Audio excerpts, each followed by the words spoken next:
Hi everybody, it's Ghost Critic back. It's a Thursday, it's a review show, and it was a really light week for me this week.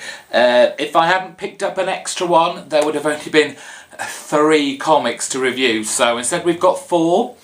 So this will probably be quite a short video, but still. Let's begin with, it's Batman The Dark Knight, issue 8. And any regular viewers will know what a rough time I've been having with this title for quite some time, and everyone's been going, drop it, drop it, drop it. And I'm like, I'm the kind of guy that likes to give it a chance. Now, this is another kind of filler issue, very much like Detective was when they had the done-in-one story with the Scarecrow. So it can lead into the Court of Owls, the Night of Owls crossover that's happening in pretty much all the Batman books. And so this is kind of like a done-in-one, ready for, you know, the Dark Knight's Night of the Owls in issue 9. So, firstly, Mr. Finch. Don't know if you can see or on your own copy if you've got this. His name is right at the top.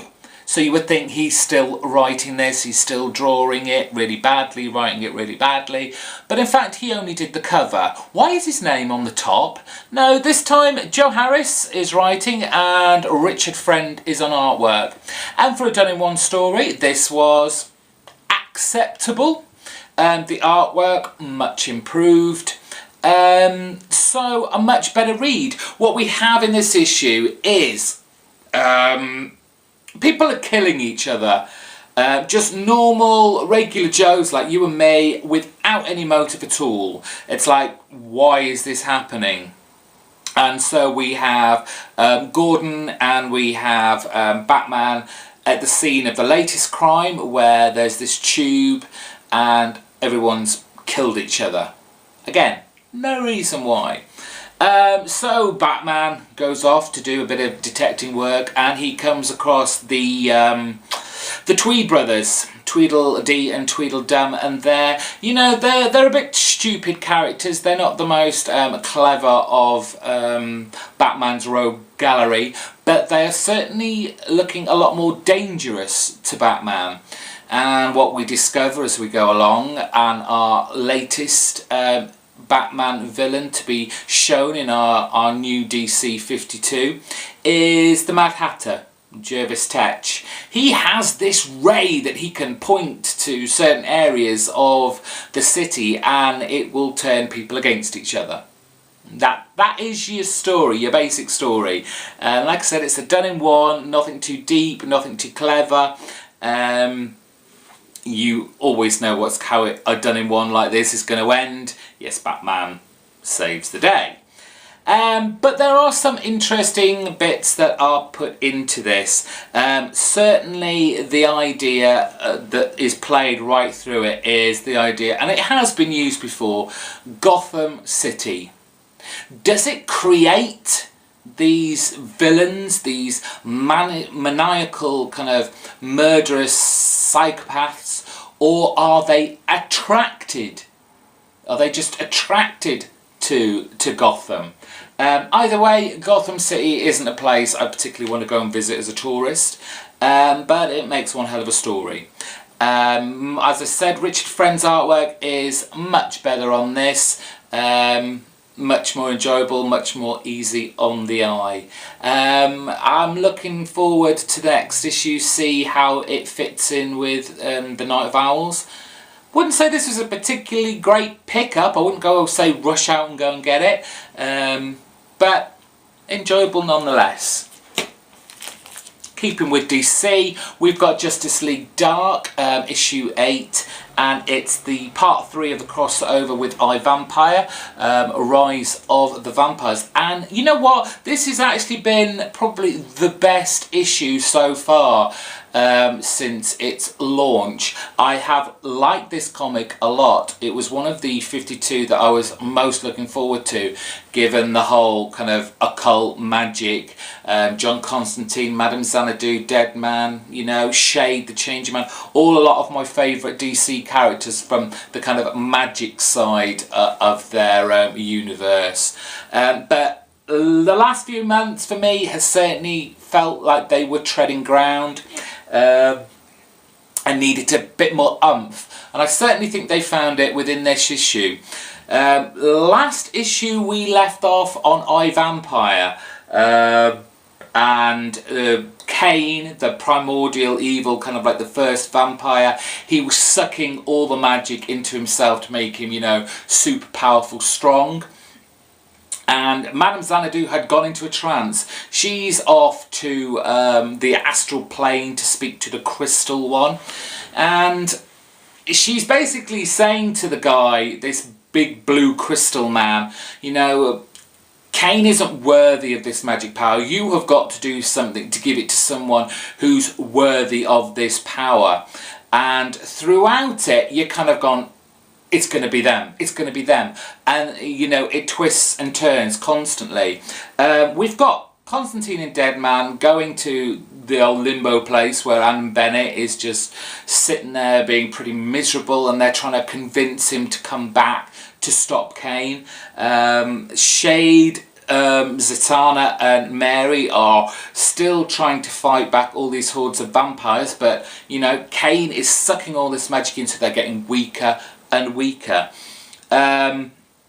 So Madame Xanadu comes back from her trance after making this kind of deal with the Crystal One, and she says, you know, I've made this deal. It might be the right thing to do, it might be the wrong thing to do.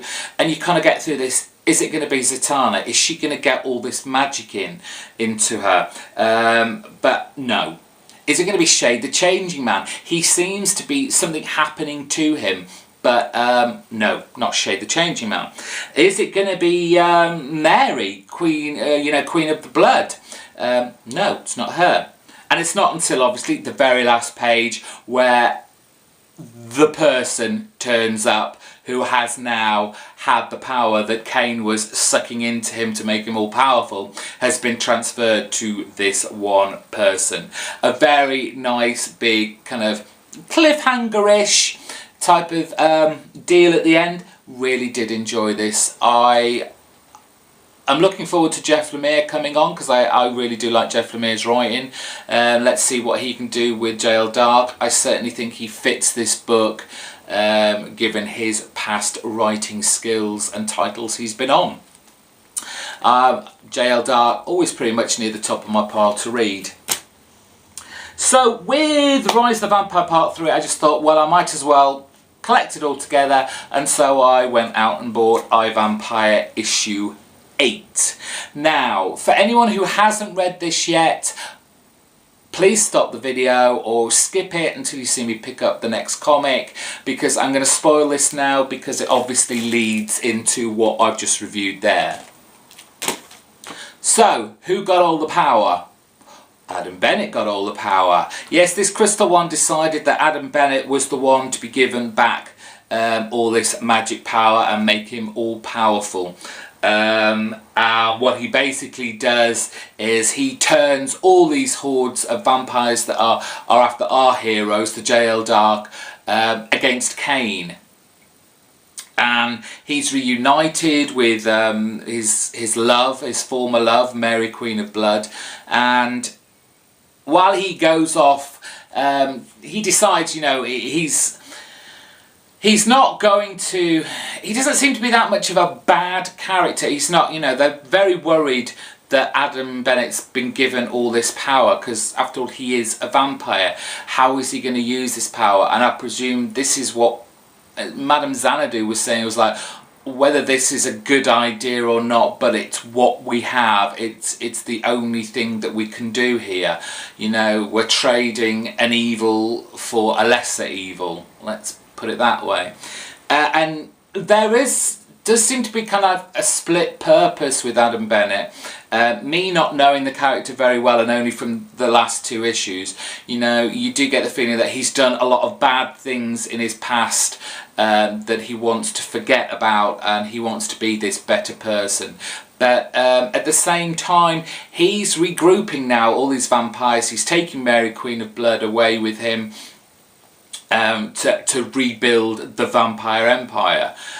So you think somewhere down the line we're going to be against Adam Bennett here with his horde army of vampires.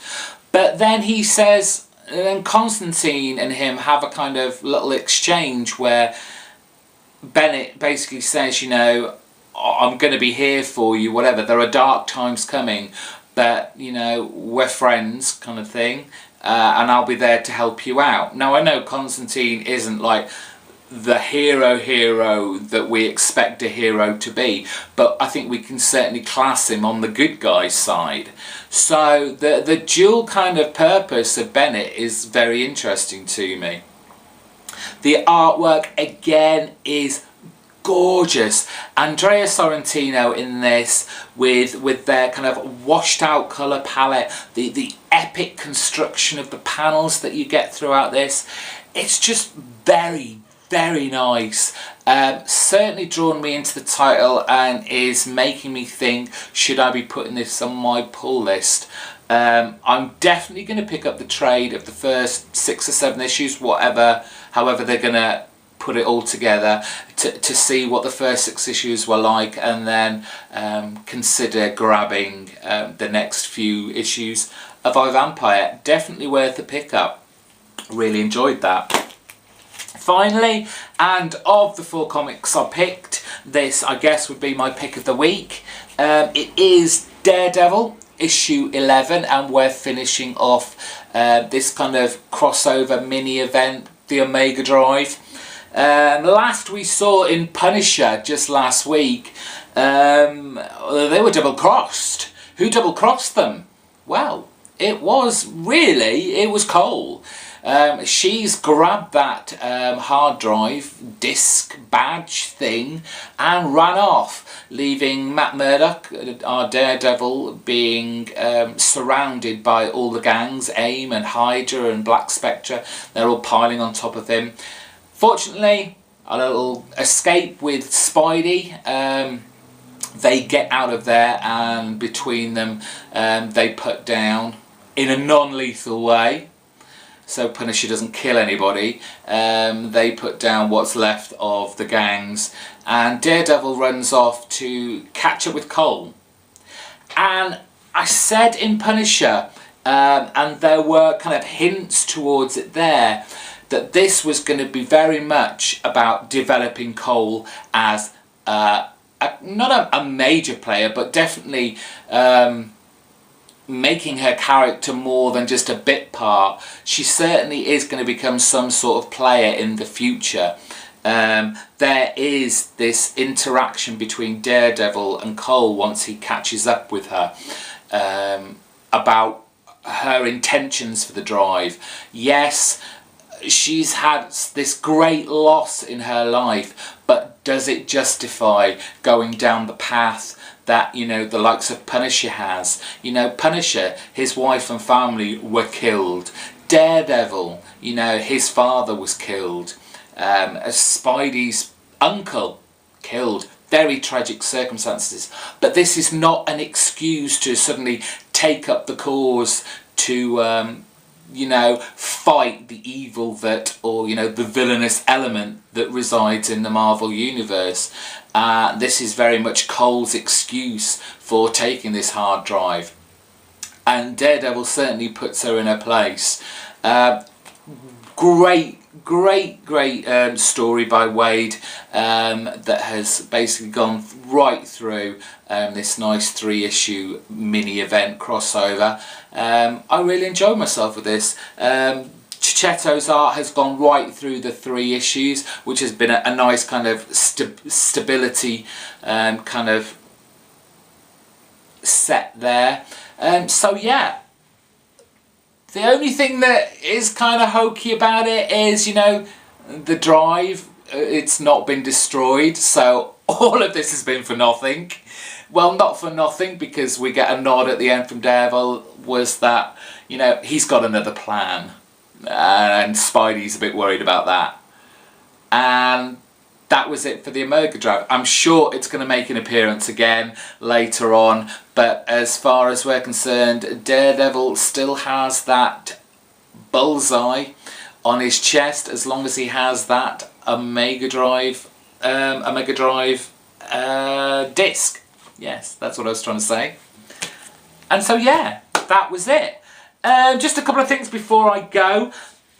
I don't know whether the Ultimate Graphic Novel Collection kind of shipped twice. Usually it's every other week, but I've yet to review that, but I have finished it and I will do a video very, very soon. I only say this because I've already had the next one, which is Astonishing X-Men. They've collected the first 6 issues, called Gifted. I have read this. I collected it in singles, but I'm going to read it again because it is a great, great initial run of Astonishing X-Men, and it was Joss Whedon writing it, so I was bound to love it. But those are 2 reviews to come. I'll also be doing another video very soon. I'm going to be making some changes to the channel. Nothing drastic. I'm not going away or anything like that. I'm just going to change things about a bit and how I upload videos and the kind of videos that I'm going to be uploading. So check that out very soon, within the next 3 or 4 days. So yeah, that's me out. As always, if this is your first time here and you like my video, go check some more out. But if you want to know when another one's coming out, you need to hit that subscribe button up there. Thumb it up, because we like the thumbs up. And put a comment down there. What did you think of the comics I picked up this week? What did you pick up this week and what did you think of them? And just general comic chat down there. Don't forget, check out what everyone else is saying down there. You can converse between yourselves as well. I don't mind. The comment box is free for you to use as you will. That's me for this week. Take care. Have a great weekend, guys. I'm out of here.